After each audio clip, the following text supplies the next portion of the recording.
ஆண்டவராகிய கர்த்தர் இரட்சகனாக எழும்ப பண்ணும்படி கிதியோனை தெரிந்து கொண்டார். கிதியோனிடத்திலே தம்முடைய தூதனை அனுப்பி சொல்லுகிறார், பராக்கிரமசாலியே கர்த்தர் உன்னோடே இருக்கிறார் என்று.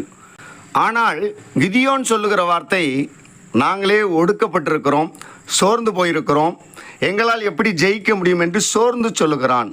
அன்பான தேவஜனமே, நாம் கூட அநேக வேளைகளிலே சோர்ந்து போய் விடுகிறோம். என்னால் எப்படி ஜெயங்கொள்ள முடியும்? நான் எப்படி அநேக ஆத்துமாக்களை சபைக்கினராய் நடத்த முடியும்? என் மூலமாய் என் குடும்பம் எப்படி ரட்சிக்கப்பட முடியும்? என் மூலமாய் என் ஊர் ஜனங்கள் எப்படி ஆசீர்வதிக்கப்பட முடியும் என்று நாம் சோர்ந்து போய் விடுகிறோம். ஆனால் கர்த்தர் உங்களை பார்த்து தான் சொல்லுகிறார், பராக்கிரமசாலியே கர்த்தர் உன்னோடு கூட இருக்கிறார். உனக்கு இருக்கிற இந்த பலத்தோட போ, உனக்கு இருக்கிற கிருபை தாளந்துகளோட போ, இயேசு நல்லவர் என்று சொல்லு, உன் வாழ்க்கையில செய்த நன்மையை சொல்லு.